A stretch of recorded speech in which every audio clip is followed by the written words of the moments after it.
I'd like to call this evening's meeting to order. We will begin this evening with our invocation.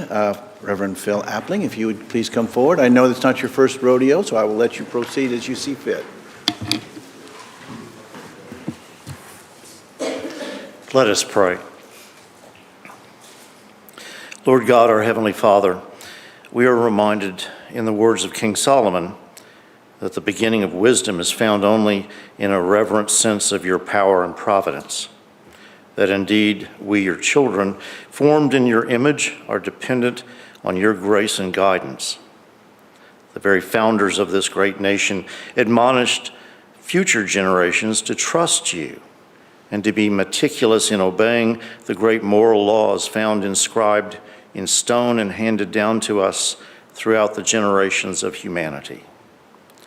We acknowledge how often we have believed and acted outside of those principles, only to find ourselves poorer and leaner in the most basic elements of a healthy and orderly society.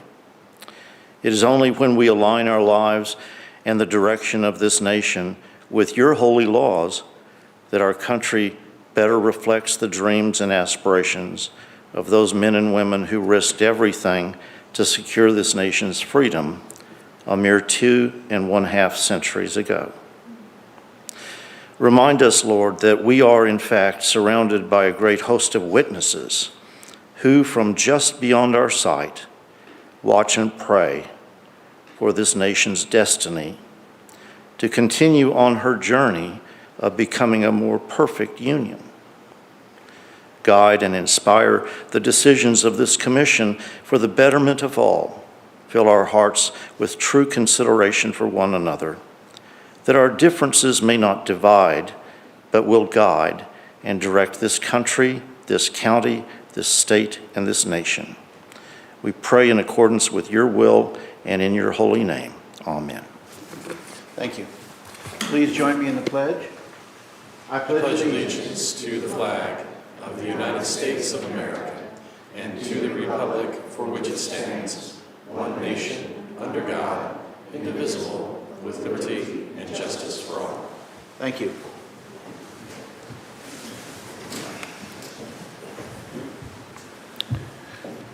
Please call the roll. Commissioner Nolte? Here. Commissioner Withington? Commissioner Lawson? Here. Commissioner Wagner? Here. Commissioner Johnson? Here. Commissioner Thompson? Commissioner Carpenter? Here. Next is approval of this evening's agenda. Commissioner, hold on, let me get over here to discussion. Commissioner Johnson? I move to approve tonight's agenda with the removal of 2025-41, which will be rescheduled for next week. Actually, it might be, I think the reschedule be is, the rescheduled. request was for the 13th of March. Oh, I'm sorry. No, that's fine. The Rescheduled applicant has to- requested continuance till March 13th. March 13th, my mistake. Okay, 2025-41 to be scheduled to March 13th. Thank you.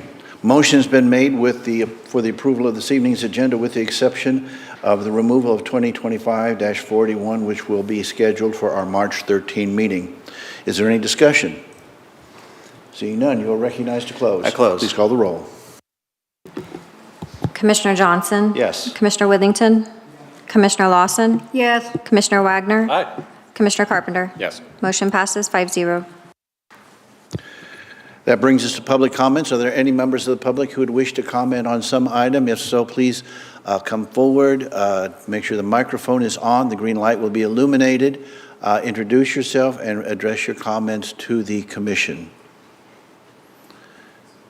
Any citizens wishing to come forward? Ma'am? Hello, I'm Linda Hetzel, 133. Could you speak up just a bit more loudly, please? Sure, Linda Hetzel, Thank you. 13318 Plattsburgh Road, Kearney, Missouri. Thank you for your service. I don't want your job. I want to be at home growing food for fellow citizens and teaching them how to do the same. So I'm really grateful for your work. I'm not sure how to do this, so hopefully whenever I can, I'll bring public comments. And this one tonight is a recommendation that the county consider adding a hydrologist for Planning and Zoning. I had the great privilege of presenting at the Missouri University Agroforestry Symposium at the end of January, and there I met the Boone County hydrologist, and she did presentations and made me realize that we really need that kind of intentional advice for our watershed management. And during the last Planning and Zoning, Kip Jones pointed out our huge watershed that we need to really respect and value for its incredible resource to the county. I have a handout, and I'll give a copy. It even has a little visual on it in case that's better than reading text. You'll have that. So just for some quick stats, the ecological destruction of sprawl has degraded our soils nationwide, and that's what this county is dealing with a great deal, the sprawl of subdivisions and business developments outside of the cities. And losses threaten both our food security and our climate stability. Deforestation, which normally occurs with sprawl, and soil degradation have reduced regional rainfall by up to 20% in some areas. And I just did my water bill for taxes today, and for 4 months, I averaged over $300 a month for my regularly $40-some water bill. So in this current drought, I'm attempting to keep trees and the farmscape alive for food production. So I don't normally irrigate, but we are in the middle of a terrible drought. Increasing soil organic matter by just 1% can increase water holding capacity by approximately 20,000 gallons per acre. But monoculture toxic lawns increase erosion and actually interfere with our watershed and our water supply and the water cycle that we're just now beginning to understand in science. So again, my recommendation is to add a county hydrologist for long-range planning going forward before we lose access and the health of our entire watershed. Thank you for listening, and thank you again for your service. Thank you for coming to us this evening, and the administrator will make sure that the material gets distributed. Are there any other citizens wishing to come forward? Please do so.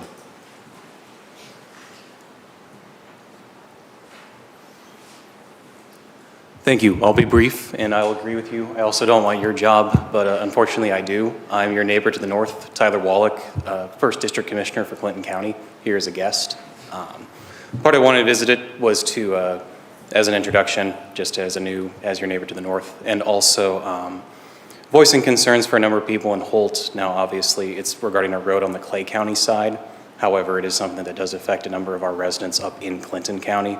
As you might be aware, there's been or for anybody who's in the Holt or Kearney area, there's been the culvert out on 33 Highway for a period of time. Initial estimates, we're going to have the culvert, it's on 33, so it's through MoDOT. Initial estimates, they were going to have the construction done by April. It is starting to seem as if that is going to get pushed back further and further. They're still not done with the RFP process or even with the engineering for the design of the new culvert. It is redirecting a significant amount of traffic that is not otherwise on county roads, specifically to County Line and to Burris Road. Burris Road has been one of concern, and that is one where people on the Clinton side come and say, well, Burris Road's going to get torn up. There's a bunch more traffic. Well, that's a Clay County road. So that's why I'm here tonight voicing that concern and also doing the introduction. Attempted to schedule a meeting with Clay County Road and Bridge Department. However, that was on Tuesday this week, and 5 inches of snow decided that that wasn't going to happen. So going forward, just addressing and voicing those concerns, obviously, on the border between Clinton County and Clay County. It's a smaller population. As Clinton County, we're 20,000. You're a county of over 200,000. But wanted to do my due diligence representing people from Holt, Lathrop, and especially a lot of the traffic that does affect Kearney as well. obviously, many, many people go up and down 33, and it's been a growing problem. We don't know the exact age of the culverts themselves that are on the stretch of Burris that is seeing the increased amount of traffic. We were expecting maybe 6 months of increased traffic, but as you all are painfully familiar with, MoDOT is MoDOT, and it is continuing to drag out. We're gonna have increased traffic, and if Burris Road fails and we have to replace a culvert on that road, which is now a county road, that's not only a longer process, but also brings in the public safety issue for the whole fire district. So that's what I had tonight. I don't have the business card, but I can leave phone number and email address later if you'd like. Thank you very much. We appreciate your time coming here. Cool, thank you. Are there any other citizens wishing to come before the commission to comment? Yes, ma'am. And please reintroduce yourself because we have some audio-only recordings. Okay, Linda Hetzel again on Plattsburgh Road, Kearney. I just wanted to tie the two concepts together. So there are collapsing culverts all over the county. And part of that is due to what we now are experiencing as rain bombs.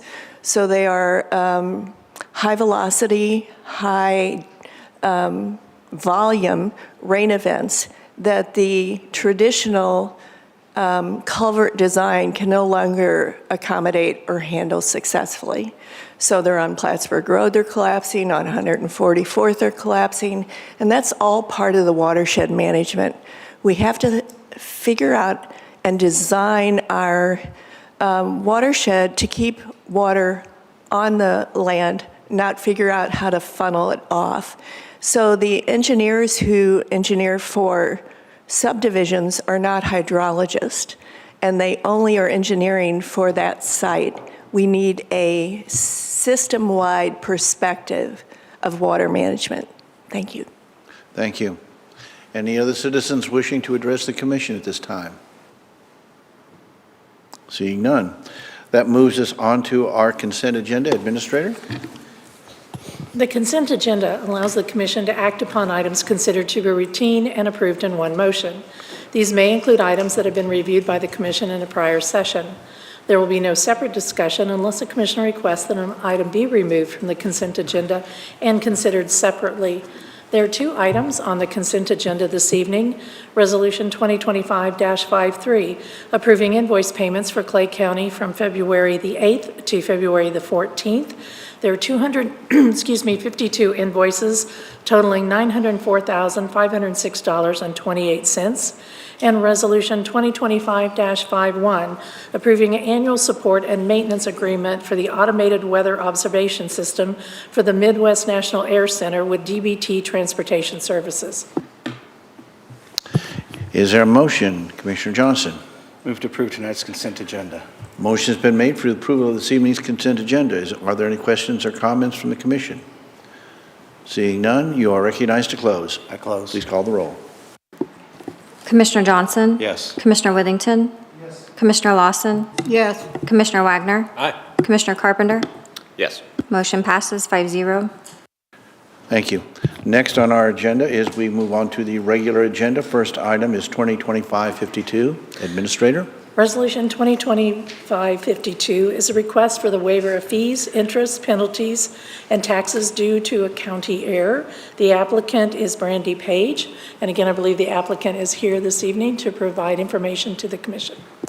Please go ahead and make sure the green light is on your microphone. Identify yourself for the audio-only recordings that we have going, and then please proceed. Speak directly in the microphone because we can hear you better. Hey, my name's Brandy. You can pull it down. It's got a gooseneck. I was on my tippy toes. Didn't want you on your toes for the entire statement. Go ahead. My name's Brandy Page. And do I just talk now, I guess?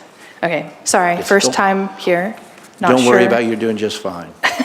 I didn't dress very nice. I'm so sorry. I dressed to be warm.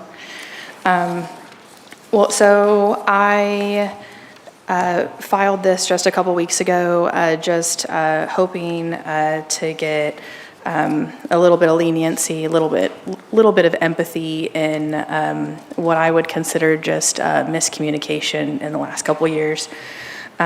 With my application, I filled out a basic timeline. I'd moved into Clay County in October of 2021, and I transferred my stuff over from Jackson County, and I paid that first year. And then I moved, I paid those couple of years I was here, and then I moved in the spring of 2023, and I do not think my mail transferred accurately, or maybe things just got mixed up in the mail because I never received any sort of correspondence for me to, I can't remember the name of it, but reassess my vehicle. In the past places I've lived, if I didn't move, my stuff just rolled over and I just paid my bill the next year. So I was under the impression that once I had moved in, things were taken care of and I didn't need to do anything else. So that is, a misunderstanding on my part. In fall of the person that, when I initially did it, it was through email exchange, and I went back to that previous thread that I had emailed back and forth with somebody in fall of '22, and told them that I hadn't received a bill yet for the 2023 year, because I don't think about it until towards the end of the year. I'm like, hey, I never got that bill. So I looked back and I emailed that person, and I looked back on my email, and that person that I'd emailed was Amanda Reeves. She was the person that originally helped me get assessed and the person that I reached back out to. I did not hear from her, and life gets busy, and my employment changed drastically in December of 2023. In 2024 timeframe. So sorry, I didn't have a speech prepared. But I came across the old email because I was going through my taxes again and just figuring out what bills I needed to sort through, because my finances changed so drastically with my employment that I had to start looking at filing bankruptcy. And I came across the old email thread with Amanda Reeves and I replied to it, and just trying to reach back out, dot my I's and cross my T's and get my finances sorted, and I still didn't have a bill. And that's when an email bounced back at me saying that person was no longer employed here. So I went through the necessary paperwork to get all my bankruptcy filed and everything, and get my taxes sorted out. And somebody had replied back to me to that email to call the office, and I had tried to call a couple times, and I kept getting an answering service and didn't get a call back.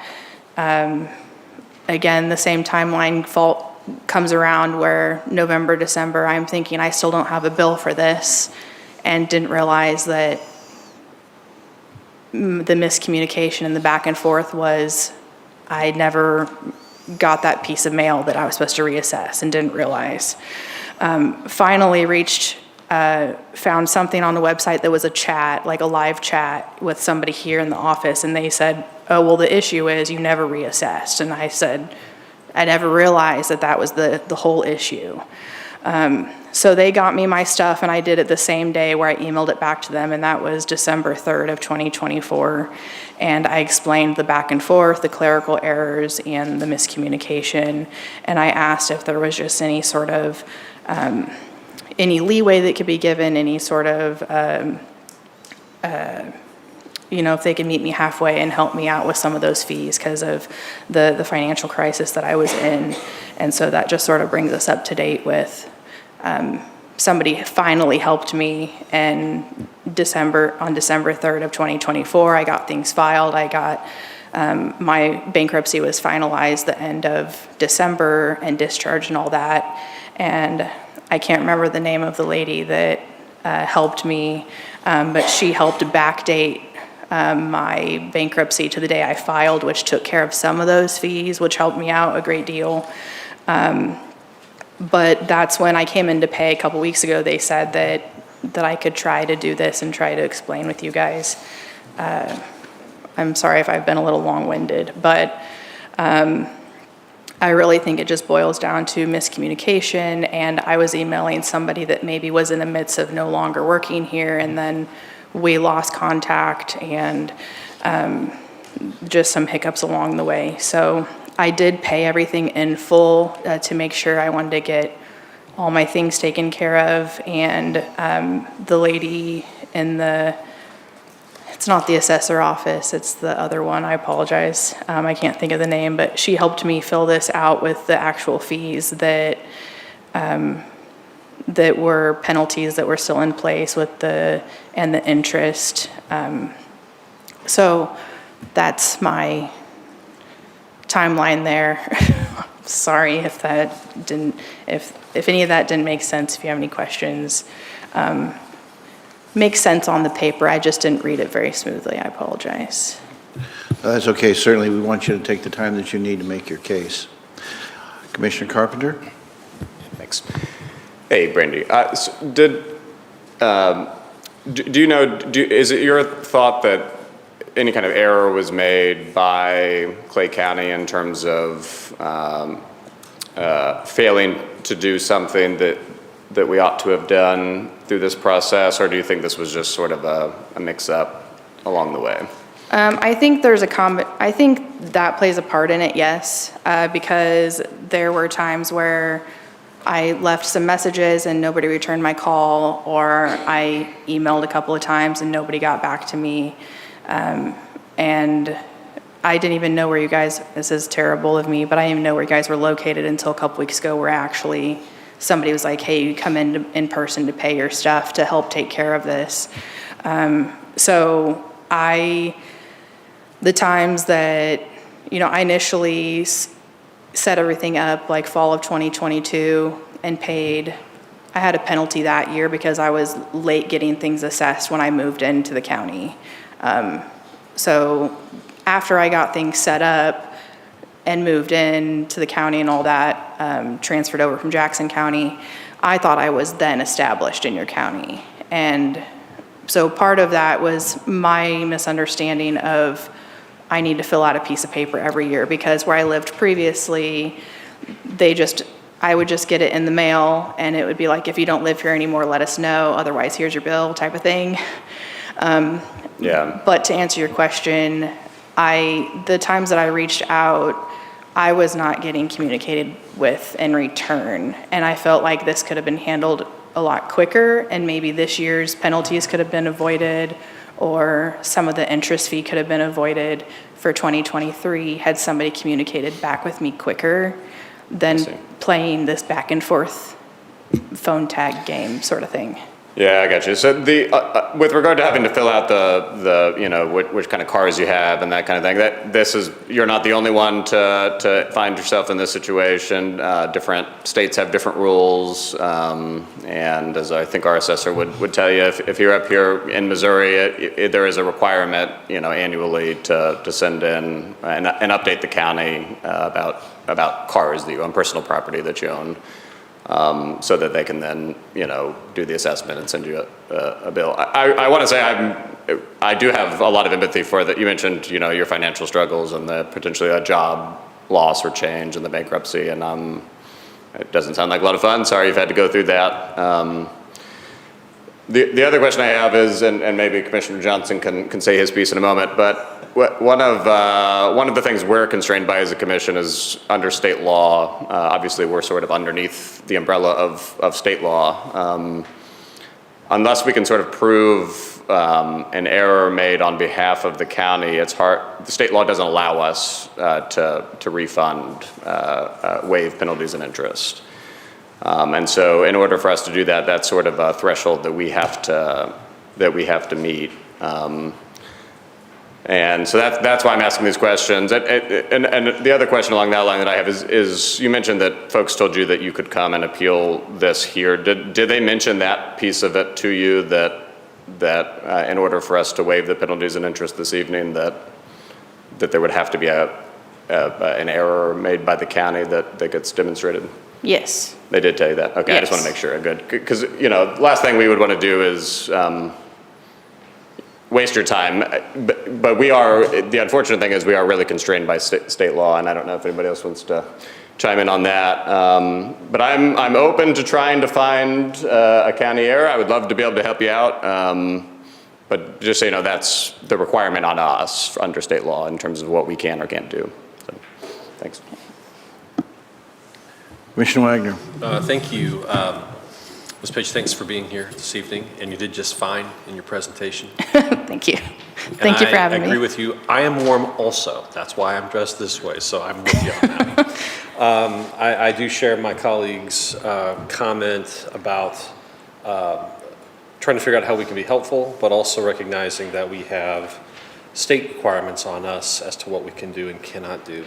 So my question will be to try to ferret out if there is a way for us to be helpful. So, and maybe I missed this is why I'm asking. So in our packet, we see your email on December 3rd, which you mentioned also. Because to me, I think if there is any issue, it may be as far as our response to you. But I'm not exactly clear as to the date and how we responded, the county responded to you. I noted in your explanation, the dates of the 7th when you paid, but I'm just trying to understand why that payment for 24 may have been late, and so I'm just trying to understand how and when you were responded to from this email from December the 3rd, if you could help me out. So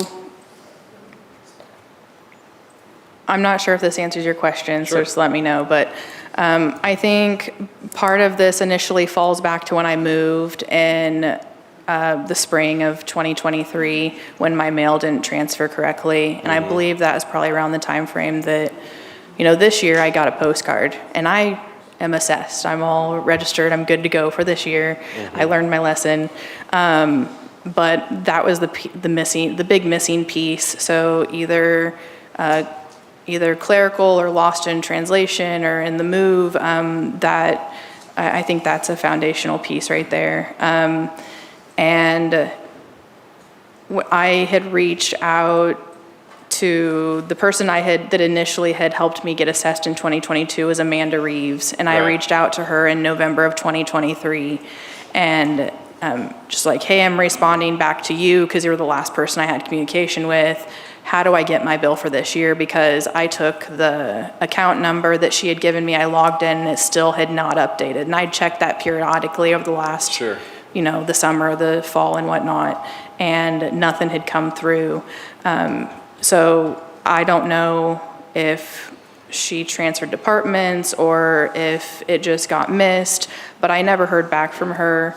And that was, I was unemployed within a few weeks of that. So I might just ask you to jump ahead because what I'm seeing is an email from you on December 3rd, 2024, where you are asking, that you've attempted to reach out to our offices, didn't receive the bill in 2023, and you're asking for a response from us, from the county, related to these issues. And so what I'm really trying to understand is what response did we give to you between the time of this email that I'm seeing from December 3rd, 2024 to when you paid in February? I'm trying to understand if we are a reason why there's been that delay.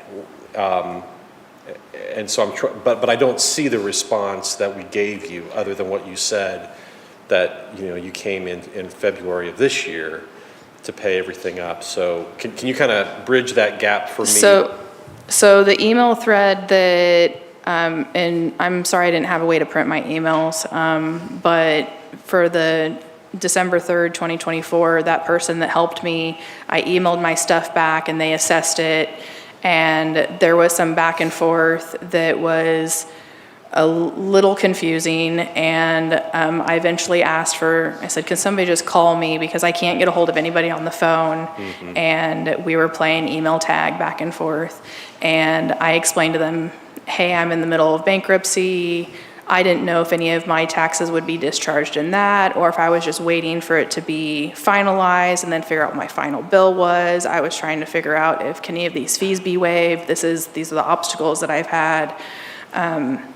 So that was some of the back and forth in those email threads. And then that person, I spoke with them on the phone mid-January. And I can pull it up on my phone if you want me to, so I can tell you their name. But that's when I said, can somebody just call me? Because this is confusing. And she said, I said, my stuff, she goes, I really can't do anything to help you while you're in bankruptcy. And I said, well, my bankruptcy is discharged. It officially got discharged. It was like December 28th or something. It was right before the new year. And I couldn't get a hold of anybody before penalties were assessed 12/31. Yeah. And the last email thread I had with her before she called me was, she said the interest is only 1.5%.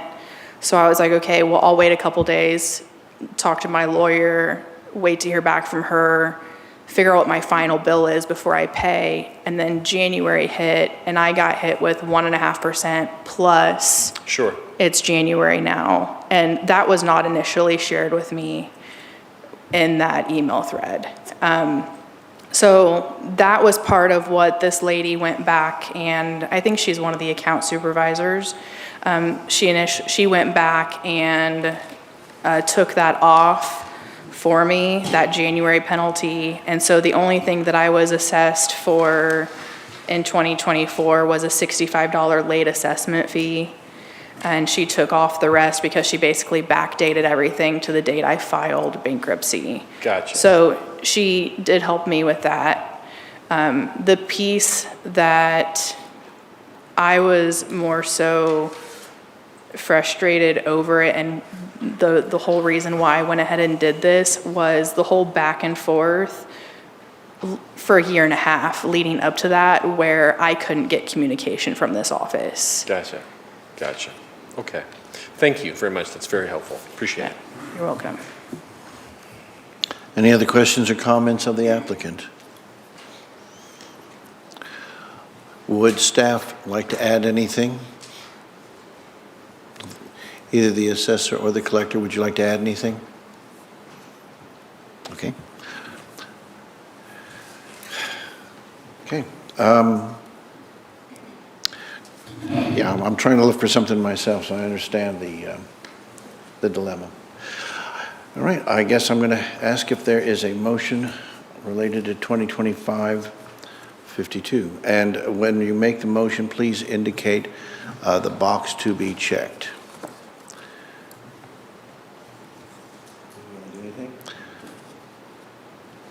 I'm looking for a motion. I'll do the standard one unless you guys want to do something. I'll make a comment. Thank you. So if I understand correctly, we have, and I'll look over at the collector just to make sure, the issue related to the bankruptcy has not created, or whoever wants to answer this, so just because you didn't say anything, I want to make you say something. No, I'm kidding. What I understand from what I asked earlier was that due to the bankruptcy, we did not charge late fees for 2024, correct? So what this... Could you please just, that way we can have the audio recording reflecting your answers rather than not it was head a nice try, and I was going to let you get away with that, but he wouldn't let me. Excuse me, Barbara O'Reilly, collector. You are correct. The penalties and interest were taken back to the date of the bankruptcy. Mm-hmm. That way there was no 2024. The amounts that she is requesting, I believe, is the assessment fees, and this is by state law. They were required because it's a self-reporting state. Which essentially reflects the 2023s. And 2024. And part of 2024. Yeah, Or her penalty is, there's Yes. a little bit of penalty in 23. That's because of the bankruptcy issue. You got it. So we have relieved part of the 2024 tax year, but the 2023 and whatever got into 2024, that is what is reflected here. Right, and that is the assessment penalties. Yes. And there's a little bit of penalty and interest on the 23 because of Yes. the bankruptcy. Got it, okay, On my got part. it. Thank you very much. So my inclination is we have provided some relief in that respect. Unfortunately, Missouri is a self-reporting state, as the assessor has drilled in my head for 2 years, which doesn't necessarily offer to me an opportunity for relief for that. I understand the frustration, but I don't think, at least for me, I don't think we can provide relief for that, because that obligation is there for everybody as far as being self-reporting. And we've had a number of people who've had this issue before, and we come to the same sort of conclusion. So my inclination is, because we've supplied some relief because of the bankruptcy you've experienced, but the rest of it, I don't necessarily see a path of offering relief. And I will stop there because others may see it. I'll look over here too, but that's kind of what I see. Can Thank I you. comment on that? Yeah, go ahead and comment, and then I'm going to go to Commissioner Withington. He's seeking recognition, so make your statement, and then I will go to the next commissioner. It's like, I understand what you're saying about it's self-reporting state, but that wasn't told to me until December 3rd of 2024. So the times where I moved and I transferred my mail and I emailed or I did the chat or I called, and like, I understand people are busy, but a year and a half of nobody communicating back with me properly, how many people don't understand? Because that was me. So I understand I wasn't calling every single day for a year and a half, but the attempts were made, and I feel like that's where the fault of somebody should have called me back. And it wasn't until that person that I had been emailing just was no longer employed here that somebody else reached out and said, oh, you need to call us. So. I understand. With that, Commissioner Withington, you were seeking recognition? So when you sent your email, did it bounce back undeliverable? Or did it get forwarded to another person in the assessor's office? So I emailed several times from fall 2023 to April 2024, and it did not bounce back as undeliverable. What was the email address? It was, whoever it was Amanda Reeves. All right, I just confirmed with our IT department that when we offboard people, the email should be shut off. So I'm wondering, Tracy, do you have a different inside your office? Is that different? Sorry. Tracy Baldwin, Clay County Assessor. No, Commissioner. To be honest, I've never heard of an Amanda Reeves in the assessor's office. Okay. I know from time to time taxpayers do get us confused with the DMV. So they think sometimes when they've reached out to the DMV that they're contacting us. That could have been it. But I've been with the assessor's office for 16 years, and I've never heard of Amanda Reeves. Okay, so that person never worked in your office? Amanda Shintz is the one that followed up with the email. And speaking of the email, we have no record in the assessor's office of the taxpayer reaching out to us. We have a voicemail system. We have emails that we can track. We actually did do a search in our system for Ms. Page. We had no previous emails. We did send the assessment to the Limerick address, her previous address, and she had moved and not contacted the county to tell us that she had moved. So there was a notice sent to her previous address. We just didn't have the information that she moved.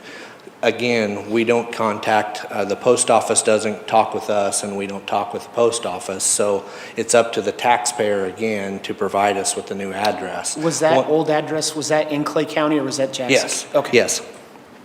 Okay.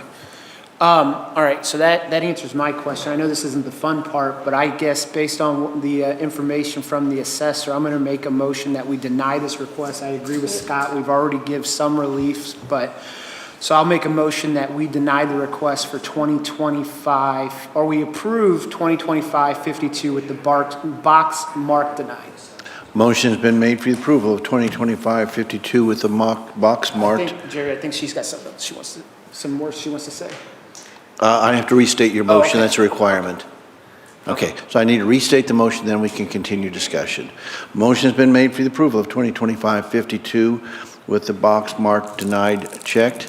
Further discussion, please proceed. I just wanted to comment on, I don't know your name. Tracy Baldwin. He said that he doesn't know an Amanda Reeves or whoever that was, and I just pulled it up and showed him that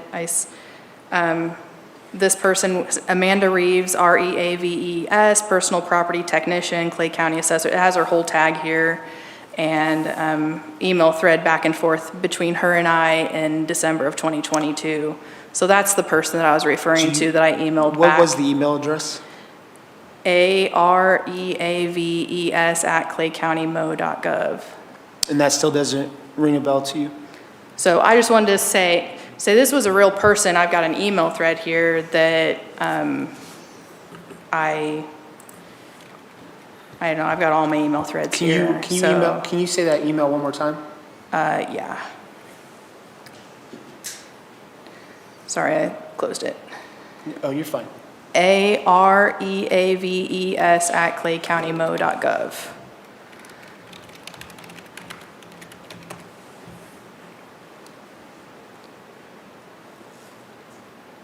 I'm just doing a quick search, see if I can find anything on my end. I'm sorry, we So- can't. I was just doing a quick search on that email address, see if I could find anything. I can't find anything, so. Commissioner, would you like to inquire of IT and see if they might be able to be helpful on that issue? Well, yeah, I was gonna do a quick search, but yeah, so is there any way you guys can look in your system, Kevin? I just want to let you know it was a real person. Well, I wanna I'm know, just really at this talking point, I about- wanna know too if this was a real person. Unless they got married and changed their name or something, I don't know.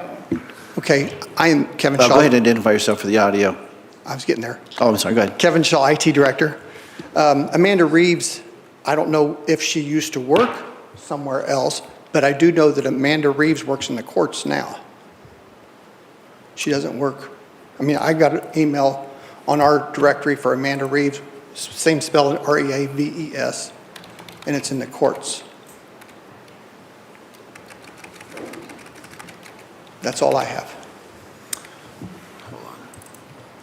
Oh, this says her email address is amanda.reeves though, at courts.mo.gov, so it doesn't show anything if she changed her email address, so there's nothing with the email address that she provided, so. I just said, I don't see, so the email address that I show is amanda.reeves@courts.mo.gov. I don't see an alias or anything. Nope. Can you guys go back to and like look in the Exchange servers or Active Directory? Is not that. It's different. So maybe That's it's 20. changed. That's Maybe from it's changed. 2022. So do we have any way of going back and looking at the Exchange servers, or what do we use for, we use Outlook, but do we have Exchange? We do use an Exchange server, especially during that period of time. And what about Active Directory? Are there In any Active Directory. aliases or anything that we can look at to see? Correct. We could look and see if when that did change, as assuming that it did change from, if she got transferred from one department to the other. All right, so I want to modify my motion to remove the denial, and I want to see if we can push this till, would a week be fine? Yes.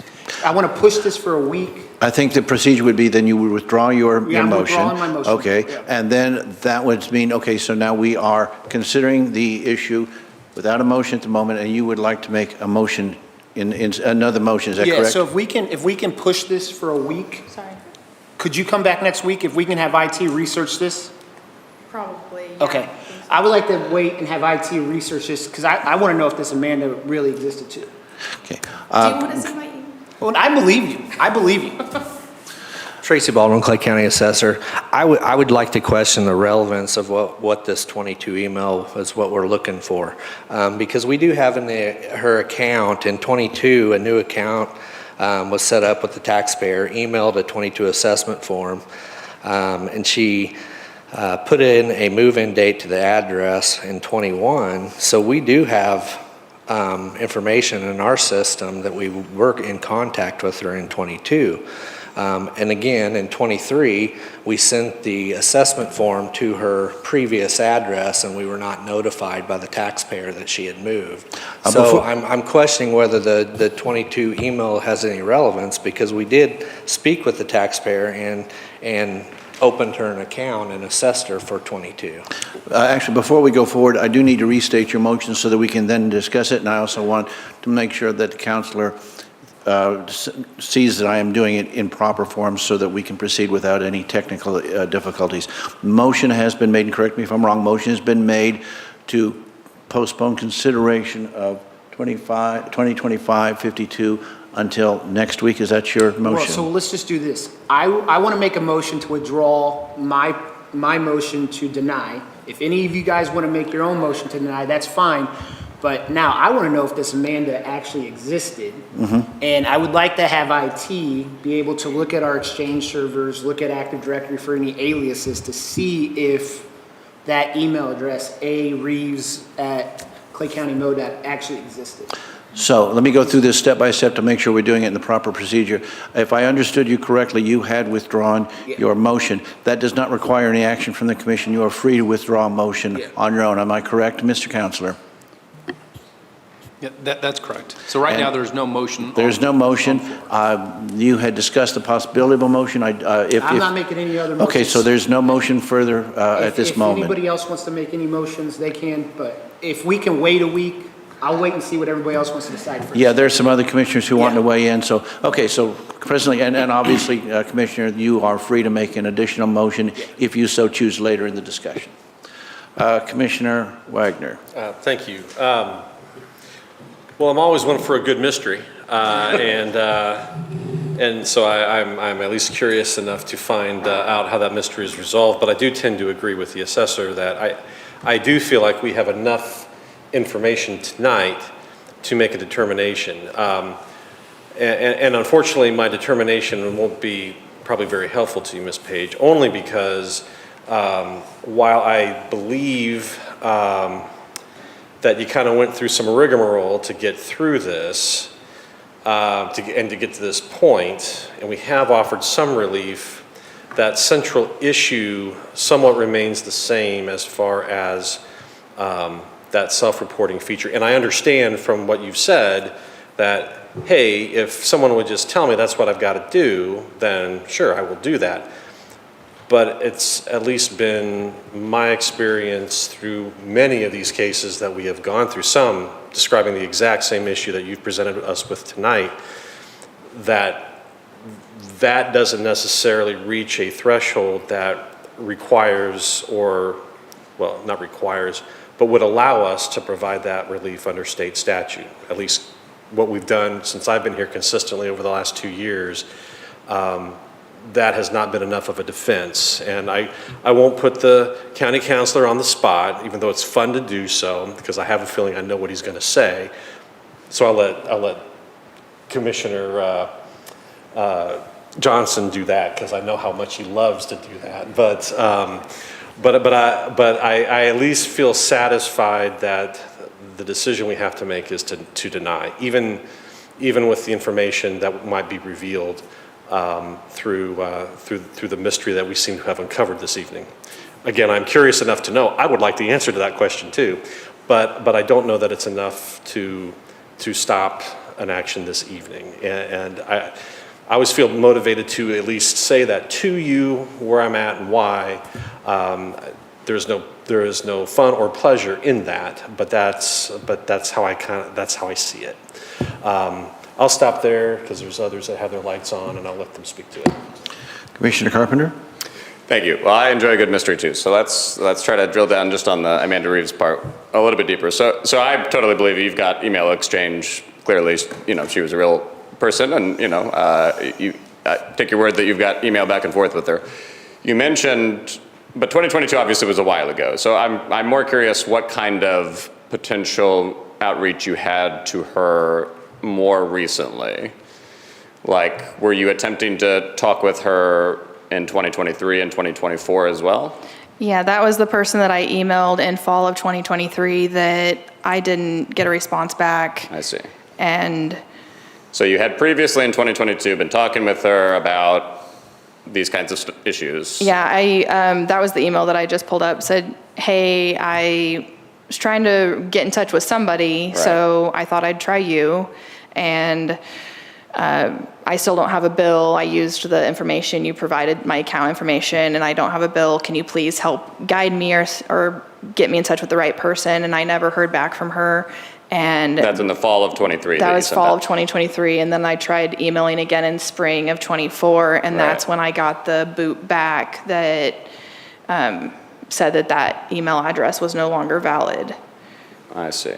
And then that started the cycle of me re-emailing the generic email and trying to get in touch with somebody else because that person was no longer reachable. Okay. And so at that point, you were able to successfully contact someone once you realized that the email address bounced? Yes. It was Doris. Don't know her last name. Selle, S-E-L-L-E. Okay. So that was the person that I mostly was communicating with off and on in the last several months. And she was the one that helped me.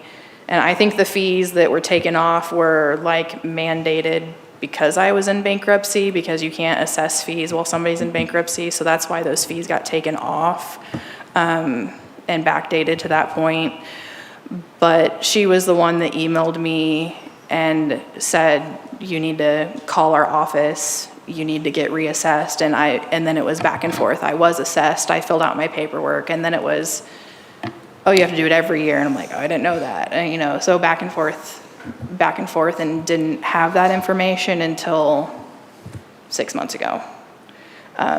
So not realizing that that paperwork wasn't finalized, and then having to fill out, I finally found, you guys have like a chat feature, and I got on to a chat with somebody, and they emailed me a 2023 form and a 2024, not emailed, but sent to me in the chat, 2023 and 2024, and they said, you have to fill one out for every single year. And I said, I already did that. And they're like, nope, you have to do it this year, every year. Right. So that date was... So when Doris emailed me, she's like, you haven't been assessed. I was like, but I have been assessed. So even in that conversation, I thought I did my paperwork. And it wasn't until December 3rd of 2024 that somebody actually said, no, you have to fill out new papers every single year. Okay. So thank you.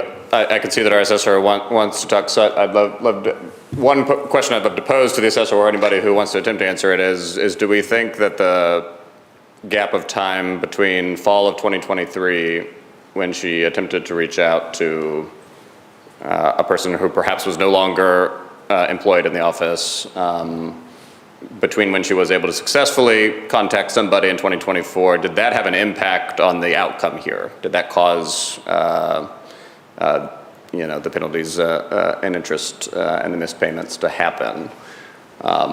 Because I could see that being a potential problem, right? We had an employee who was employed here who had been sort of working the case with the taxpayer, and then if the email didn't bounce and then stopped responding because she was no longer employed in the office, that could be an issue. But did that actually cause the missed payment between, because it sounds like at some point you successfully talked with Doris in early 2024, right? So we have a gap of time there between those two times, and that would be what I would be curious about, is whether that's a relevant gap of time or not. If anybody wants to take a stab. Tracy Baldwin, Clay County Assessor. I've solved the mystery. Amanda Reeves worked for us about less than a year and moved on. So, but in 22, again, her account was established in 22 in her assessment form, and in 22, we actually had waived her penalty that year for the late assessment on that as well. So to your question, no, it's still based off, the taxpayer has to notify us of a move. So that's what caused this whole problem. We didn't have her new address until she reached out, and we had no other information. Like I say, we have emails, we have about 4 different email addresses, we have voicemail, we have a chat line, we have 2 offices to walk into, and we have no information other than in '22 that we had talked with the taxpayer. And then in December of '24, I believe, is when we added the assessments and she had the 2 penalties from the assessor's office. Do you have any further? No, that's all. Thanks. Commissioner Johnson, you're recognized. Yes, so first, just to add to the mystery, about 15 minutes ago or so, when you threw out that email address of Amanda Reeves, I emailed her to that address, and she responded. Just kidding, she didn't really respond. But they didn't get kicked back yet. It's been 15 minutes. I don't know how long it takes, but it didn't get kicked back yet to me either, so it went through. But nonetheless, a couple of things. First of all, the system, I agree with you. I think you touched on it a little bit. I agree with you. The system's lousy. The way we do this system is lousy. It's no fault of anybody here, not our assessor, not our collector, not anybody else here. We didn't design this system. And having come from out of state, growing up in another state, a wacky state, much wackier than this one, Southern California, even in California standards, it's crazy the way this tax system works here and the way this property tax system and the burden that we put on the taxpayer every year. It just doesn't make sense. There is some hope. There's some legislation in Jefferson City now to get rid of personal property taxes, whether that actually happens. I think it's been legislation before, but we'll see if that happens, get rid of this mess. But nonetheless, I feel for you, and you're not the first person who's been in this situation because of the burden that we put on the taxpayer to do this. I don't like it. I don't think it's fair, but we don't control it. And what the commissioners have referred to, and they kept pointing to me, I think Commissioner Carpenter had already said it very well, and that is we're looking for a reason to blame it on us, to blame it on the county, because if there's a reason, if there's some fault on the county, then we can waive the fees. But state law says unless the county's at fault, the state will not allow us to waive the fees. So that's kind of the trouble we're in here. And this adds even more to the mess, because if we were an insurance company, we would have written you a check at the beginning of this conversation, because we spent more money in taxpayer dollars talking about this than what we owe you, or what you've been paid. That's how asinine this whole, or how lame this whole process is. And so if I could wave the magic wand, the first 5 minutes you got up there, I would have said, here's your money back, go on your way, let's move on. But we're bound by state law, unfortunately, and we can't just do that. And so that's what I think people are trying to get to, is find a way that, hey, we can say, you know what? Okay, this makes sense. She deserves to get her money back. We'll find some fault on us, and I think that's where the dilemma really is. And if it means waiting, longer to find that out, if there's something that's going to be revealed, that's fine. I don't know. I just kind of leave that to my colleagues. I think there's some different opinions here, but I'm just throwing out my thoughts on that. See where this goes. I just want to say, and then I'll go to Commissioner Wagner, that, we've been through this exercise before, and what I'm picking up from the assessor is that that uncovering information may not really be impactful or relevant on this case.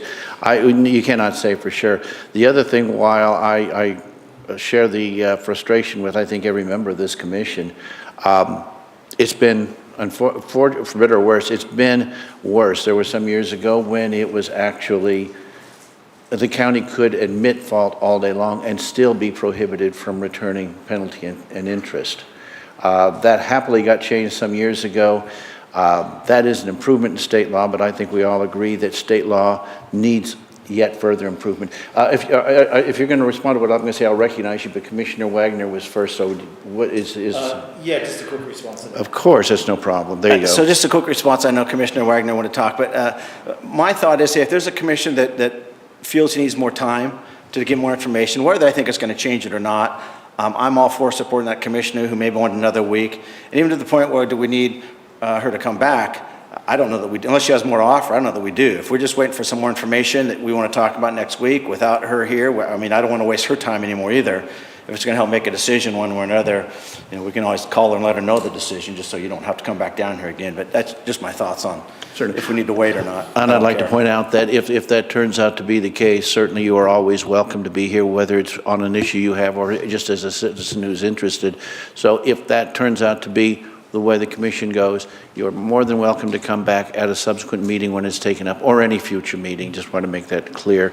Commissioner Wagner, you were next. Thank you.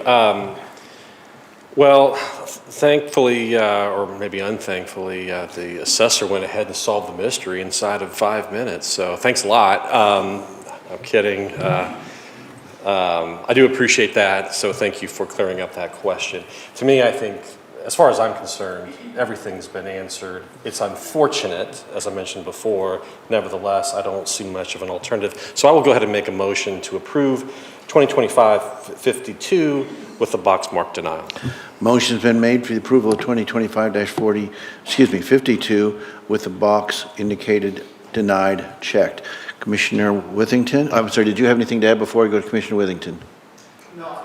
Hold on, Commissioner, let me get your mic on. There you go. I was just going to say, if he didn't solve the problem, I just did a quick Google search on Amanda Reeves, Clay County, Missouri, personal property technician, and Open Payroll website brings back and says that she has worked at the county since 2017. She was in the juvenile division, and then she spent 1 year in the assessor's office, and now she's at the clerk's office. So, Does it indicate an ending year of service? yeah, it says 2023 she was in, or according to this website, it Yes. says, hold on here, let me get back to it. It says that she spent 1 year, but it doesn't give a date. It just says 1 year Clay County assessor, and then it says that she was in the juvenile division, detention center or whatever for the rest of the time, and now she's in the court. That's all it says. Okay. So But that it does verifies. show 1 year as Okay. personal property technician. Okay. And it says her salary was 40,000 something. So I'm fine with moving forward if you guys are. I just threw that out there because at first I wanted to know if we really were dealing with it. No, good call. Okay, I don't see anyone else seeking recognition. Would anyone else care to speak on this? There is a motion on the floor. If no one else cares to speak, I will recognize Commissioner Wagner for closing remarks. Seeing none? Can I comment? Oh, I'm sorry, of course, please do. I didn't mean to ignore you. That's okay. I'm just here and you guys are the important people. So I think it just boils down to a lot of miscommunication or misguided communication. And my question to you is, do you feel like, even though the answer got to me eventually, a year and a half later, do you feel like I should be penalized for the lack of communication from the assessor's office? Because I don't feel like that falls on me 100%. So I am educated now, but it took quite a while for the people in the assessor's office to do that. So that is just something that, like, I don't know what all the laws and whatnot say, but I know that Mr. Carpenter had pointed out there was a big gap in the person I was talking to with emailing, not responding, and then finally getting communication back 6 months later from somebody saying, you need to come into our office. So I know that, I don't remember your name, I'm so sorry. Mr. Tracy. He said we have phones, we have office hours, we have chat, we have this, we have that. And I mean, I'm a single parent and I work 3 jobs most of the time. So doing the best I can. And I feel like it is the assessor's office to communicate effectively, and that did not happen. So that is just my final thought that I hope you take into consideration.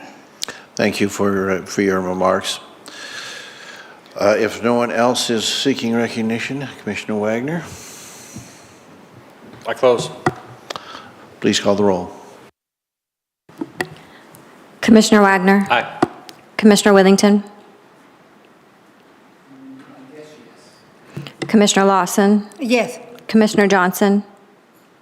That's all it takes. Yes. Commissioner Carpenter. Yes. Motion passes 5-0.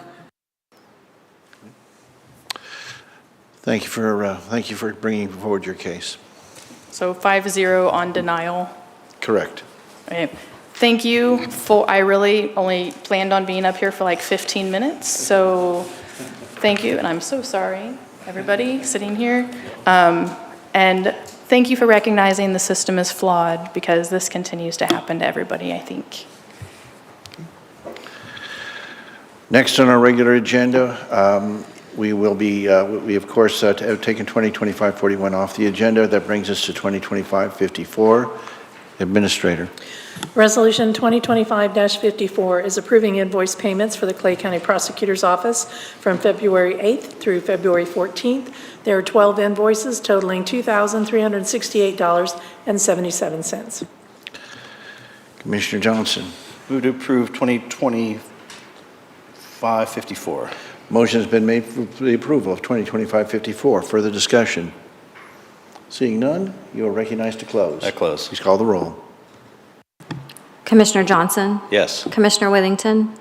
Commissioner Lawson? Yes. Commissioner Wagner? Aye. Commissioner Carpenter? Yes. Motion passes 5-0. Next on our next and final item on tonight's regular agenda is 2025-55. Administrator. Resolution 2025-55 is approving a terms and supply contract for credit card processing services with CSG Forte Payments Incorporated and Pay It LLC, and Director Shaw is here to provide some information to the Commission. Please proceed. Kevin Shaw, IT Director. RCA 2025-55 is for countywide credit card processing services. And since the county processes credit cards in several different departments, we pursued a team approach for this. I want to thank many of the different departments who helped us with this. With the need to ensure data security and strive toward PCI standards, IT provided specs for the purchasing department so that they could recruit potential solutions. Purchasing gathered the proposals, gave them to an evaluation committee, and it included several different departments. Since there are different systems to solve the solutions, we come up with two different recipient winners or solutions, and we are seeking approval of RFP to CSG Forte and Pay It Solutions. And any other questions, I'll be glad to answer. Are there any questions? Commissioner Johnson. Move to approve 2025-55. Motion's been made for the approval of 2025-55. Further discussion? Commissioner Wagner. Thank you, and thanks for bringing this forward, Kevin. It's a small question. At the end of the backgrounder on this, it says transaction fees will be absorbed by the constituent. Who is the constituent in that case? The citizen. It's actually going to be very similar to the same payments now for credit card processing. When you pay your taxes, it's almost identical credit card processing fees that you pay now. Okay. All right. Thank you. Any further discussion? Seeing none, Commissioner Johnson. I close. Please call the roll. Commissioner Johnson? Yes. Commissioner Withington? Yes. Commissioner Lawson? Yes. Commissioner Wagner? Aye. Commissioner Carpenter? Yes. Motion passes 5-0. Thank you. That concludes this evening's regular agenda. That brings us to discussion items. We have one item for discussion. Administrator, if you'd like to introduce it, I will go to Commissioner Lawson since this is her issue. I'd be happy. At the request of Commissioner Lawson, she's requested that the discussion item be for the procedure that is used for board and committee appointments. With that, Commissioner Lawson, you are recognized to begin our discussion. Thank you. So for the years that I've been in office, which hasn't been a whole heck of a lot of time, but I've become increasingly frustrated with board appointments. I would like to see more involvement from the entire commission. I know we all have people who have come to us from time to time and said, I'd love to be on this board, I'd love to be on that board. And it seems like it is a bit of a problem to get them there. And for a while, I really wasn't sure how the procedure worked. Now I understand that if we look at our laws, what it says is that our presiding commissioner will work with the administrator to select people to be on the board, but that ultimately those people have to be approved by the commission. So we do have that say. The thing that I've always had concerns about is that once these people have been contacted, if it's, say it's just the presiding commissioner that does it, he has gone to these people and he said, Fred, you know, you want to be on this, still want to be on this? Okay, I'm putting you on. And then it comes before us. Now, Fred is a nice guy, and I always feel that I may have had somebody I wanted on there, but I'm not going to punch this guy in the face and say, no, we're voting against him because I've got somebody else. So we usually go ahead and approve. What I'd like to see, if we could do this, is that when we have board vacancies, and we've got a lot of board vacancies. I went through and got all of the boards, and there are vacancies, and I know people that would love to be on some of these boards. And I know some people that have put their name in, but they've never been contacted. And I realize this isn't a high priority. We've got a lot of other things to work with. But I think if we're going to have these boards and we're going to put people on these boards, it should be across the board that all of the commissioners at least get to put a name in. And a good example was, once I knew I had won, it took me 6 months, truly 6 months, to get the gentleman I'd wanted on the park board on the park board. So I'd like to see some kind of feedback from all of you that says, here's how we'd like to see it. And if that something is that there's a board vacancy, and Diana puts out a note to all of us and says, okay, airport advisory, we've got one person. This guy's going off. Does anybody have anyone on? Now, if you don't respond, then whoever gets assigned is assigned. But if you've got people who are interested in that board, then their name should be put into play. They should fill out the application, and they should be considered. And maybe it's all of us give feedback on who we want, and then the most popular person is selected. Example, airport board. As of 12/31 of 24, we have a vacancy on that. On our tourism board, we've got 1, 2, 3 people that are, one that actually resigned. The other 2, their terms were up January of 25. And I know someone who did send their application in to be on this board, and they've never gotten a recall, anything back from anybody, and but they would like very much to be on that board. So there's somebody that's interested. On a board that I feel is extremely that is important, is the Children's Services Fund Board. That is really an important board. And we have 1, 2, 3 people that went off December 31st of 24. And I feel that that's a board that we really need to give immediate attention to. And just putting the same person back on, I don't know that that's always the best way to do it, you know? If you take our Planning and Zoning Board, that board should not have people on it, I don't think. You can tell me if you, and I know you'll tell me if you think I'm wrong. That is a board where people should be regular citizens, some that live in town, some that live out in the country. They shouldn't have a dog in that fight at all. They shouldn't be realtors, they shouldn't be developers. They ought to be citizens that want to see this county proceed properly.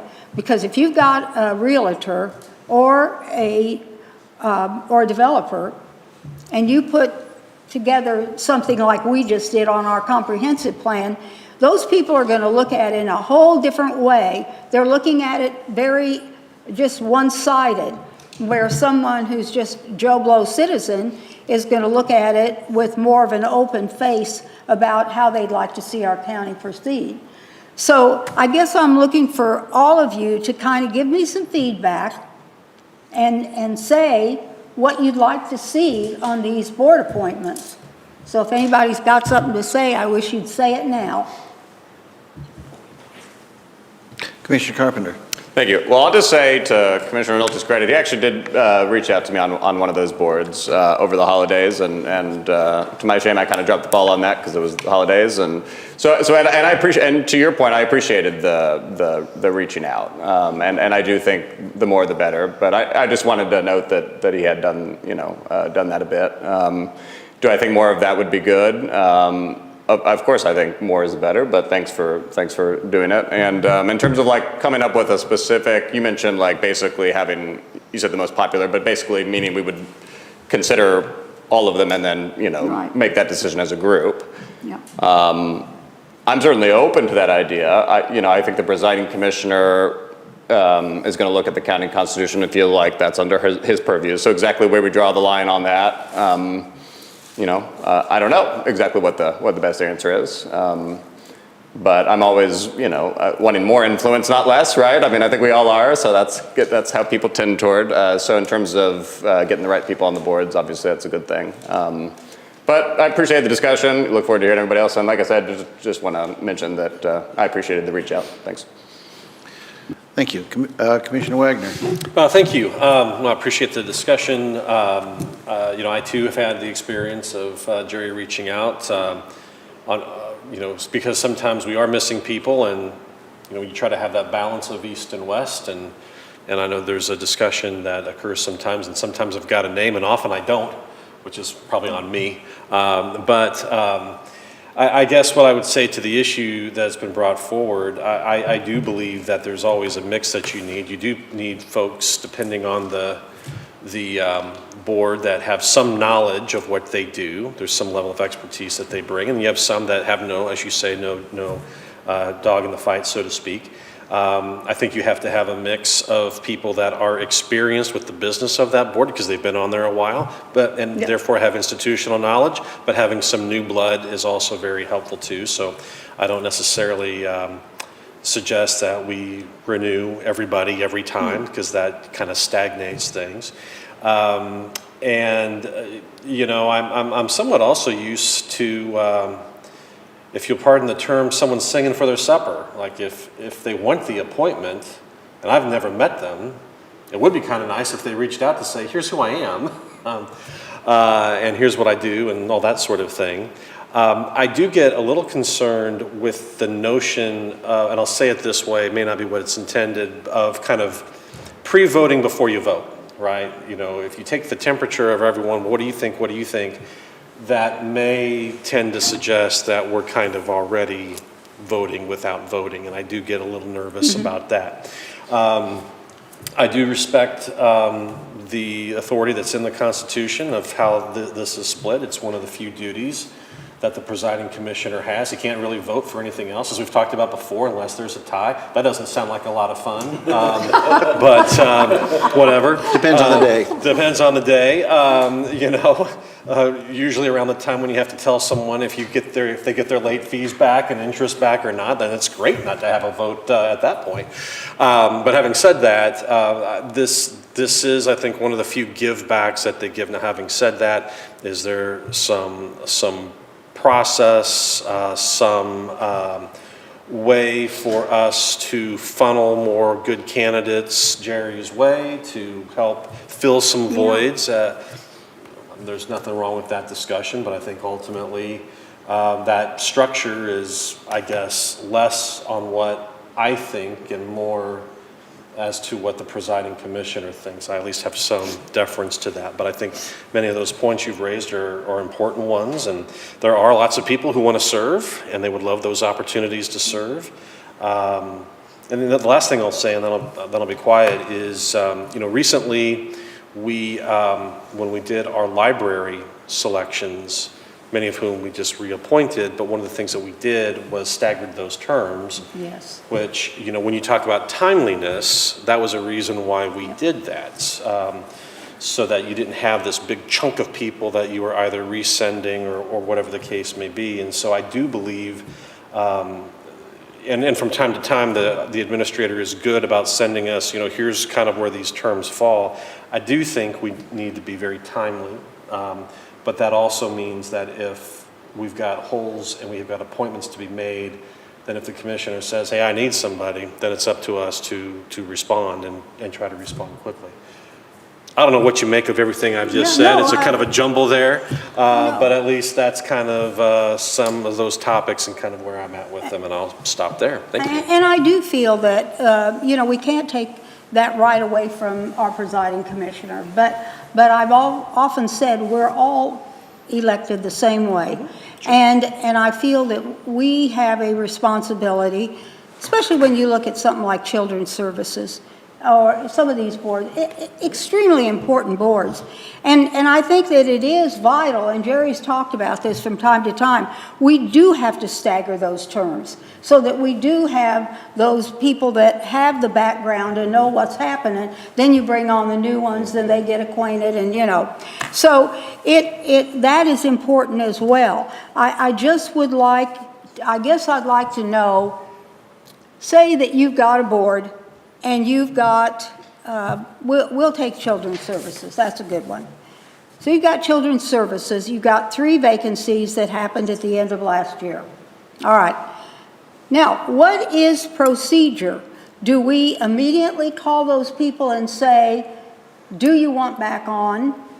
Do we also look at people who have put in applications for certain boards? And then do we look at the two the whole bunch of them and say, who do we put on this board, and then, bring it forward to the commission? How is that done? I did want to go ahead and address that, but Commissioner Withington has been seeking recognition, so I'd like to go ahead and get Commissioner Withington's input, and then I'll return to that. I kind of want to give everybody a chance to participate before we got much further, so with that, Commissioner Withington, you're recognized. Yeah, so really the only input I have is I want to see us expand the Rolodex of candidates. Like Deb Herman serves on every damn board, and she is the first person to complain about the Northland not getting anything done. Well, you sit on every board, so you're blaming yourself. Another thing is Dave Mecklenburg is on our Parks Board. He has been on our Parks Board for years. He was on the Kansas City Parks Board. And every time I hear this guy talk, he says, the Northland doesn't get its fair share. We don't have the best park system. Dude, you're on the Kansas City Parks Board and you're on the County Parks Board. What the hell are you doing, It's like, we need to have, one thing I want to see is when we pick candidates for boards, we do need experts in their field. Yeah. But I want to know what their vision is, what they want to accomplish on these boards. I don't want to hear how we're not getting our fair share of parks when you serve on the county's park board for 20 years, you've been on the Kansas City Park Board for 20 years. I don't know, you know how long he's been there. I just want to know, what do you want to accomplish? How do you plan to accomplish this? And, our water services guy for Kansas City, he accomplished more trails than Dave Mecklenburg did in his time on the Parks Board. So I just want to know what the vision is and what they plan to accomplish, and we need to expand the Rolodex and find some new people. Yep. Thank you. One update is, Commissioner, is that Mr. Mecklenburg is no longer on the KC Parks Board. He got I know kind of bounced off. He stepped down, yeah, but he was on it for a long time. He was, again, I don't want to, I would just say that part of it was his defense of the Northland was one of the things that led to that, but I don't know that I want to go much deeper. Commissioner Johnson, if you don't mind indulging me, I'll go ahead and go through kind of my procedure and then recognize you. Very good. So when there are openings on the boards and commissions, constitutionally, I am required to consult with the administrator, which I do. I also, which is not required, but I think good practice, is I consult with the chairman of each board for a couple of reasons. One being, our boards and commissions are teams. And expression I use probably more than anybody wants to hear again is you can't have a team full of shortstops. So when I go to these when I go to these chairmen and chair ladies, I basically say, so X portion is open, X spot is open that was occupied by a person. Does that leave a skill set gap in what you need to have to function as a reasonable team? Children's Services is one of them, was that their chairman expressed to me that they felt that they had a talent gap that was created when one of the persons left the board. In fact, I just talked to him yesterday, and it turns out the situation has changed, so he has given me an update on what their needs are as far as those gaps. So one of the things I like to do is to consult with that, and sometimes other members of those boards and commissions. Airport Board is one. I've consulted with a couple of people on that board, as well as the chair. So what we do is we then put together, I consult with the administrator, we vet them, we make sure that they have, and we're going through the process right now, which is kind of delayed, is we are going through making sure they have the most current form of the application in, because some have applications that were put in prior to the additions that we put into our application. So to make sure they have an absolutely full application, we have to do that. And then I seek out, I certainly, when you had mentioned your candidate for Parks, that's what we did. Because I took it under consideration, in my opinion. He was a good candidate and deserved to go forward. I nominated him, and I didn't look it up, but my guess is he probably passed unanimously. So I do need to have consultation of the administrators. When it comes to whether or not I sort of do a popularity or a straw poll of the commission on X candidate, that comes perilously close in my mind to polling the commission. That is, if I am, Mr. Counselor, am I correct that polling the commission is something that probably should be avoided? Polling the commission? Yeah, Commissioner Wagner kind of hit on it earlier, that the idea of kind of pre-selecting before the meeting, pre-voting, is certainly something that we wouldn't want to do. It would typically violate the Sunshine Law. In fact, I understood that polling the commission was in fact illegal. It is definitely a violation of the Sunshine Law, yeah. So while I do understand your thought process, and I welcome any commissioner to come forward and talk to me, that is the other part of the procedure, just to kind of pick up, because it kind of illustrates the point, is that we have taken to the practice of forwarding to the commissioners those individuals that I'm considering to nominate, and then getting feedback from them. Yes. I don't often get feedback, but occasionally I do. And we try to do that maybe a week and a half out or something. It kind of depends. It varies on how the schedule falls. But generally, I like to give at least a week to 10 days for commissioners to look at the applications and make their considered opinions and then express them to me. And then obviously, if the compelling case is made, I would, I'm always going to listen, and I'm always going to want to take that into account when I'm making these decisions. Then, of course, after that, I'm almost done. And then after that, they come up for a vote of the commission, and then we go from there. But I'm sorry, I told Commissioner Johnson, but go ahead if you're okay. Okay, go ahead. Is that, okay, as you're doing that? Yes.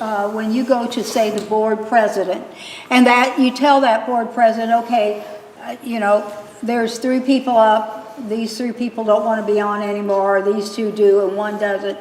And he gives you his feedback, then do you look for applications for that board, that maybe there's someone who is better than what we've got, and that, has been trying to get on this board for 6 months or something? Are you referring to a specific skill set or just a general just person? General. General, okay, thank you. Yeah. So, all right, take the children's board. All right, so Deb Herman is up. So if you called whoever the chairman is, and it doesn't say on Ken here Honick. the chairman, but whoever the chairman is, if you talk to them and say, okay, so-and-so is going off, their time has expired, and that person says, well, I think they want to stay, but then you go and look to see who else might be wanting to get on that board. And then if there's a viable individual, then how is that determination made? And once that you've done that with the chairman, does the person you're going to put back on there, are they advised that that's going to happen before it comes to us? On the whole, when I get applications in, and I don't want to discuss specific ones that are under consideration right now. But when those come in, I will, and I don't always, I try to make a practice. It kind of depends. I try to reach out to the chair as I'm aware of them coming up. Another factor is, of course, that sometimes I will get word that there's a person who maybe, say, has relocated out of the county and therefore not qualified to continue serving. One of the tricky things is I very much, and I've had discussions about this lately, I very much want to have a letter of resignation in hand if they are leaving in the middle of their term before proceeding on a nomination. So there are a couple of things that can kind of come into play on that. Does that kind of answer what you were asking? Well, kind of, but, and go ahead and see what Mr. Johnson Yes, has. Commissioner Johnson. Thank you. So a couple of things. First, I want to make sure everyone's clear on what our Constitution says about this subject. And this comes under the duties of the presiding commissioner, and it says he or she is to appoint, after consultation with the county administrator, all members of county boards and commissions and any other body or group established by law, period. And the last sentence is, the next and last sentence is, all such appointments shall be subject to approval by the county commission. So now, certainly the way this is written, we could end up like the federal government and just be a complete mess where the presiding commissioner will put some appointment and the rest of the commission votes it down. We keep playing that game until either the commission gets one they want or the presiding commissioner never puts one up that we want. So we just play that game. And it's obviously not a good look for us. It's not a good look for the people that are volunteering for these boards. It's just not good to vote them down in public, that kind of thing. So I think one of the things that really Commissioner Lawson is really pushing for is communication. Better communication, and better communication is not a violation of the Sunshine Law, and that's kind of the trick that we have here. There's a couple of things that I'd like to see, and a couple of things that I'm not comfortable with right now. One is when we go to the county website and we see expired terms. I don't like that. I don't like anything that's expired on the county website. Matter of fact, I just looked at one, it showed a deadline to apply for something, the deadline is in 2023. So things like that, I don't like seeing on there. It's like I want an up-to-date website, so when our folks go to these websites, they get up-to-date, good information. When we see all these boards and commissions that are expired terms, I don't think it's a good look. I don't think it's a professional look. I don't think it means that we manage things well. I know the answer is, well, they continue on that board until they're reelected or they're replaced, which I don't like that either. What I would like to see is it very clear that when the commission approves an appointment, that we approve an appointment for a specific period of time. And when that is expired, it's expired, period. And if that same person is going to be reelected to that board, it goes through that same process again, and it's reelected by the board, not just automatically, okay, you get to stay on long even though it expires. I think that should be decided before the expiration date so that we don't have expired things on our website. Which puts the onus on you a lot, because as a presiding commissioner to stay on top of all these things, and there's a lot of boards and commissions, a lot of people to wrangle there, and I know actually the county administrator does a lot of that as well, but I'd like to see that done before the expiration of terms so that we never see expired terms, and I'd also want to make sure that, you know, when people apply to these boards and commissions, these are people in the community that are volunteering their time. That want to get in and help for whatever reason, whatever is motivating them, they want to help, they have a desire, they have a passion for whatever it is they're putting in for. I think it's very critical, very important that we communicate with every applicant of what's going on. And I don't know if that happens from you or from the county administrator, or there's somebody on staff that says, hey, a phone call. We got your application. This is the process that's going to happen. You know, treat them like we care about them, you know, and that we're thankful for that they applied. And this is the process that's going to happen. You may or may not get selected, but this is the process. We appreciate you putting in for it. And if you want to watch how this unfolds on, you know, at the meeting or whatever, or maybe you want to follow up from the presiding commissioner, hey, you weren't selected because we're selecting so-and-so for whatever reason. I don't know. But just some more communication so that people don't feel disenfranchised or just I've heard it from people. I don't know anybody personally who's putting it for boards, but I've heard other people say, hey, my friend of mine put it for the board, never heard a word, someone else got the position.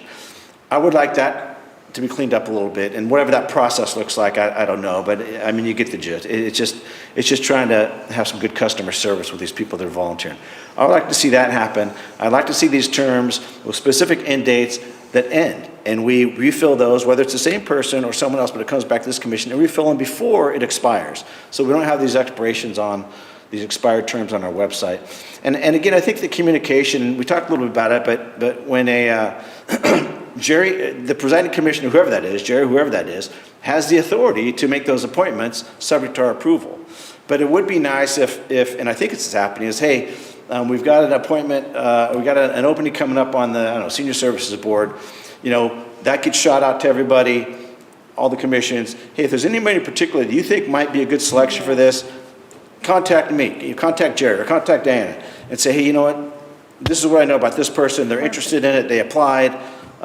It's not something that we all have to discuss because there could be sunshine issues there, but let Jerry, let our administrator know, hey, this is someone that I think would be good for this position, this is why, please consider this person.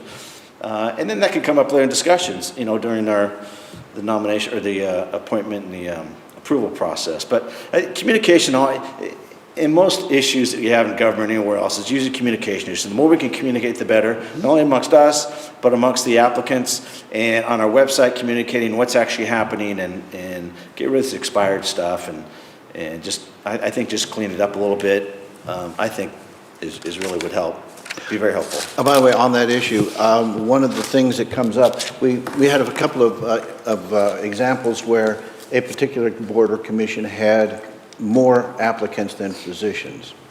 That happens sometimes. Sometimes it doesn't happen. Right. Sometimes we have to hunt far and wide, so keeping a person on a board if we don't have any qualified applicants is necessary. The other part of it is on some of these boards and commissions, most of them, the requirements are pretty bare bones.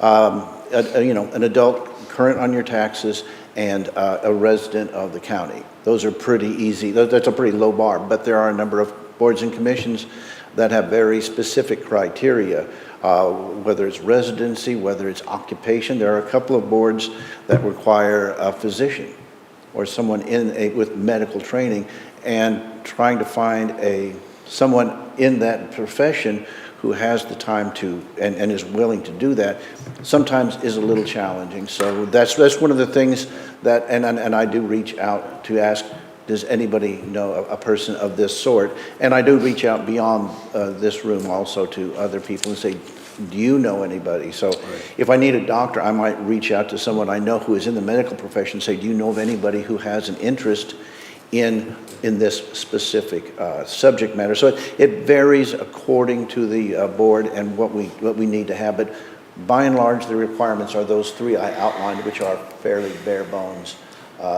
Please go ahead. Just a quick follow-up, because you remind me of one thing I forgot to say, and you make a good point. When it comes to communication, I think we need to do a better job. I don't know the answer, but I think we need to do a better job of communicating to the public that we have these boards and we're taking applications. Most people don't know about it. I know we got that on our website. Nobody really goes to our website unless they have a need to go to the website, I think, for the most part.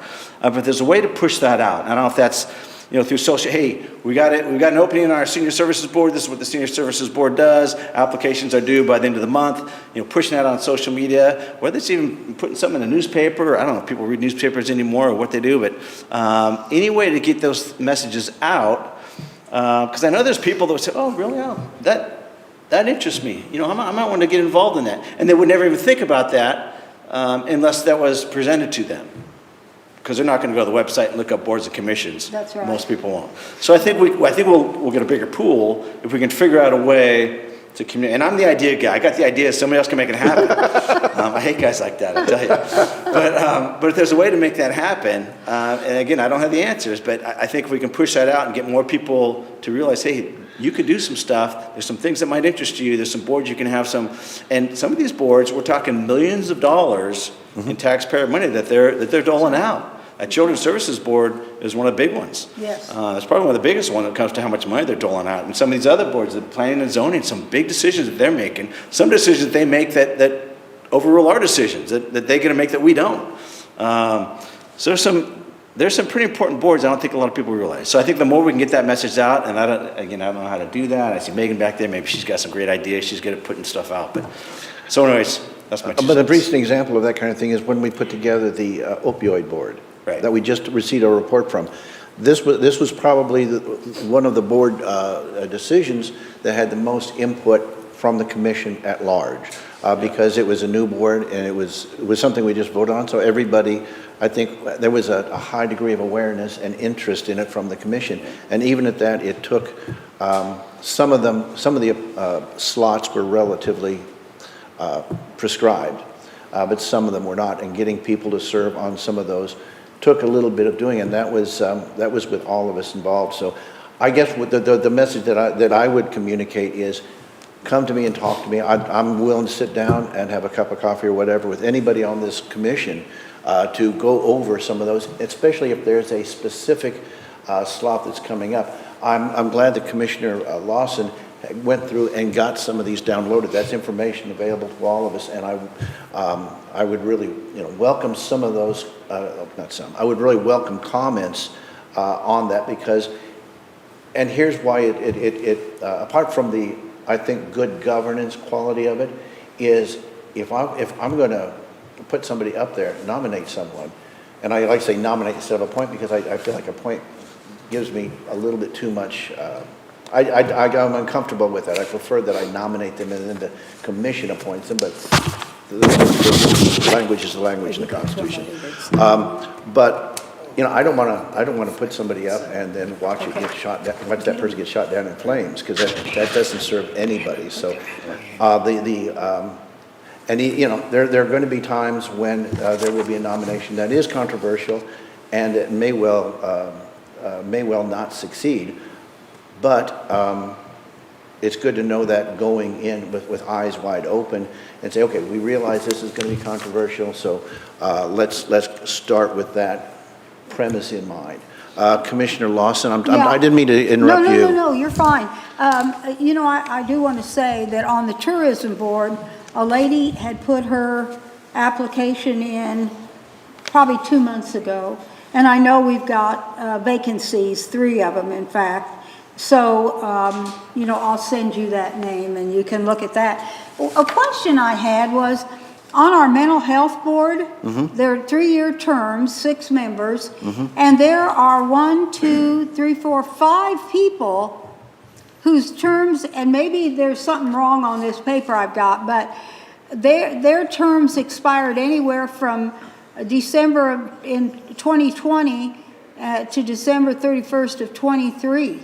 There's only 1 guy on there who's legit. The rest of them are all expired way long ago. So I didn't know if somebody forgot to upgrade that one but to me, that's a pretty important board as well. It is, and while it is in play, I don't want to discuss it in an open meeting. I would be happy to sit down and go over kind of what my process has been with you offline, because like I say, I don't want to put someone's name out prematurely. I want to make sure. No. But I'd be more than happy to sit down with you and kind of go over the process. One of the things that's happened is their chair has changed. There's been some changes. I still don't think that I'm not happy with the fact that we have that length. Oh, yeah. And I think I have to take that, certainly apportion that onto myself. But I'd be happy to sit down and kind of go over with you what my process is and is ongoing to be. And my hope is that we have names ready shortly. And I don't want you polling anybody or anything like that, but I just feel that if all of us have people who want to be on these boards, we need to get them to fill out an application and send it in. And also, if you say, I think Joe Smith, if you contact me, because it's when you say, I think Joe Smith would be good. Yeah. Joe Smith is a fictitious name, by the way. There's no Joe Smith that I'm aware of applying, but if you say Joe Smith is a good person, that is like an endorsement that I think, very much want to hear and would take into account. The great thing about our Constitution, probably to me, the best thing about this Constitution is that we are now a seven-person board. And that allows you and I, for instance, to sit down and talk about that particular board without concern about violating sunshine law. And there is a broad swath between you and I sitting down and talking and polling the commission. There's a lot of wiggle room in there. There's a lot of space in there for us to be able to communicate. And like I say, I think, when we get done here, let's chat for a few minutes. Let's figure out a time we can basically sit down, and I'll kind of walk you through where I'm at. And what I do want to make sure I do is that, and I think that everybody is on board with this, I believe, and that is I want to protect the prerogative of the office of presiding commissioner, not necessarily my own, but for whoever may, somebody will follow me in the future, because I'm not going to live forever. That was a shock to me, certainly. But I want to make sure that I protect the institution of the presiding commissioner's office and the integrity and the responsibilities afforded to this office by the Constitution. And I agree with you. I think that a lot of work went into that Constitution. But as I've said before, we've all been equally chosen to serve. Mm-hmm. And if nothing else, I guess I look at it as a matter of courtesy. So even though you have the power to do that, of course, we have the power to approve or disapprove. Correct. But I would like for it to be a little more all-encompassing and say, if everybody's got a person they want on a particular board, let's bring those people forward and at least give a bigger group a bigger chance to be on these boards. Because I think if people knew what they did, a lot of people, just like you said, there's a lot of people that would like to be on this board, these different boards. So I will be happy to work with you. And I will say I've been complaining about this for 3 years, and I'm not going to quit until we get something that's more all-encompassing for everybody. By the way, something I would like to add to that, and that is this: none of us can be experts in every subject matter. So if there's a board or commission up for consideration that a member has a particular interest or a background or an expertise in, I would be particularly interested in hearing that person's point of view as I'm going through the process of formulating who the nominee should be as we present them. So please make sure that if you have a particular interest, you had mentioned that you had a particular interest in parks. Mm-hmm. You came forward and you recommended an individual. We talked about it and we got it done. So I mean, that is, I examined it, I evaluated, I consulted with the administrator, as is my requirement, and then we went forward and the nomination went through. Sometimes it takes a little longer than we would like, but I think the idea of we have a lot of, within our constitutional framework, we have some ability to maybe work together in a little bit more constructive way and still, like I say, honor the parameters put forth in the Constitution. Yep. Thank you. Does anyone else have anything they'd like to add to the discussion? Commissioner, you get it was your discussion item. Do you have a last word? I'm done. All right. Thank you. Thank you. That concludes our discussion item. That brings us to County Administrator comments. Administrator? Just that the commission's next business session is next Thursday, the 27th, at 6 p.m. here in the chambers. Thank you. We will go ahead and move on to Commissioner comments. Commissioner Wagner. Nothing from me. Okay, Commissioner Lawson. No. Commissioner Withington. Commissioner Carpenter. Commissioner Johnson. I'm going to make one quick comment and then let it go because it's getting close to 8 o'clock. I think this was an exceptionally good meeting. I think that we had one issue in front of us and we had a very good in-depth discussion. There was a lot of participation. I think we saw this commission taking into deep consideration and going into great detail a matter that was of importance to a citizen. I think that reflects well on this body.